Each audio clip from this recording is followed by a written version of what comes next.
Hi friends, இன்றைக்கி இந்த வீடியோவில் உடலுக்கு ரொம்பவே ஆரோக்கியத்தை அள்ளி தரக்கூடிய கொத்தவரங்காய் வச்சு ரொம்ப சிம்பிளான புதுமையான ஒரு ரெசிபி. இது வரைக்கும் இவ்வளவு சுவையாக செஞ்சு சாப்பிட்டு இருக்க மாட்டீங்க.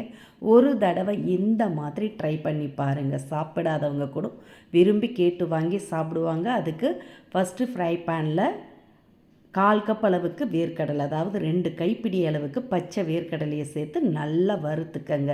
வேர்க்கடலை லைட்டாக கலர் மாதிரி வறுபட்டு வந்த பிறகு இதில் 2 டீஸ்பூன் அளவுக்கு வரமல்லி சேர்த்துக்கங்க. கூடவே 1 டீஸ்பூன் ஜீரகம், ஒரு 5-6 பூண்டு தோலோடைய கூட நீங்கள் சேர்த்துக்கலாம். சேர்த்து லைட்டாக அந்த சூட்லே கலந்து விட்டு அடுப்பு ஆஃப் பண்ணி இதை நல்லா ஆற விட்டுடுங்க.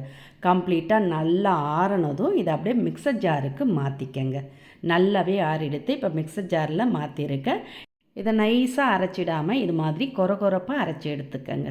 அப்போ தான் சாப்பிட பார்த்து சுவையாக இருக்கும். இது மாதிரி வேர்க்கடலை ஒன்றும் பாதியமாக இருக்கிற மாதிரி அரைச்சி எடுத்து வச்சுக்கோங்க. அப்படியே இருக்கட்டும். இப்போ நான் 300 கிராம் அளவுக்கு கொத்தவரங்காய் எடுத்துருக்கேங்க.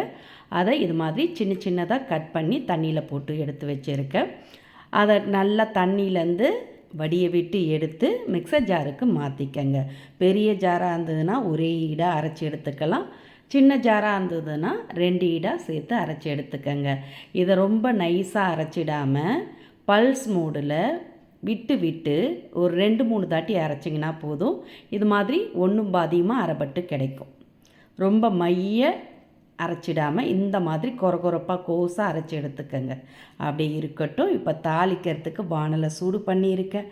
அதில் 2 டேபிள் ஸ்பூன் அளவுக்கு நல்லெண்ணெய் ஊற்றிக்கங்க. எண்ணெய் சூடானது 1 டீஸ்பூன் கடுகு, 1 டீஸ்பூன் ஜீரகம், கூடவே 1 டேபிள் ஸ்பூன் கடலைப்பருப்பு சேர்த்துக்கங்க. 1 டேபிள் ஸ்பூன் உளுத்தம்பருப்பு சேர்த்துக்கங்க. சேர்த்துட்டு இதோட 2 வரமிளகாவை கிள்ளி சேர்த்துக்கங்க. இப்போ பருப்பெல்லாம் செவந்து கடுகு ஜீரகம் நல்லா பொரிஞ்சி வந்ததும் இதோட கொஞ்சம் ஃப்ரெஷ்ஷான கருவேப்பிலை சேர்த்துக்கங்க. கூடவே ஒரு மீடியம் சைஸ் வெங்காயத்தை பொடிசாக நறுக்கி சேர்த்துக்கங்க. சேர்த்து வெங்காயத்தை ஓரளவுக்கு வதக்கிக்கங்க. இது மாதிரி லைட்டாக வதங்கி வந்ததும் இதில் நம்ம அரைச்சி எடுத்த கொத்தவரங்காய் மிக்சர் ஜார்லேருந்து எல்லாத்தையுமே சேர்த்துக்கங்க. நான் பெரிய ஜாருன்றதுனால ஒரே ஈடாக அரைச்சி சேர்த்துட்டேன். சேர்த்து அதோட பச்சை வாசனை போகிற அளவுக்கு நல்லா கலந்து விட்டுக்கங்க.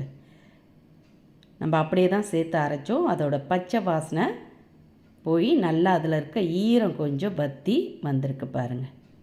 இப்போ இதோட 1/4 டீஸ்பூன் மஞ்சத்தூள் சேர்த்துக்கங்க. கூடவே 1/2 டீஸ்பூன் அளவுக்கு தனி மிளகாய்த்தூள் சேர்த்துக்கங்க. கூடவே தேவையான அளவு உப்பு சேர்த்துக்கங்க. சேர்த்து நல்லா கலந்துக்கங்க. இது மாதிரி நல்லா கலந்த பிறகு இப்போ இதில் 1/4 கப் அளவுக்கு தண்ணி ஊற்றி கலந்துட்டு இதை அப்படியே மூடி வேக விட்டுடலாம். கொத்தவரங்காயில் எப்பயுமே சிறு கசப்பு இருக்குங்க. ஆனால் இந்த மெத்தடில் ஒரு தடவை ட்ரை பண்ணி பாருங்கள். கொஞ்சம் கூட கசப்பே இருக்காது.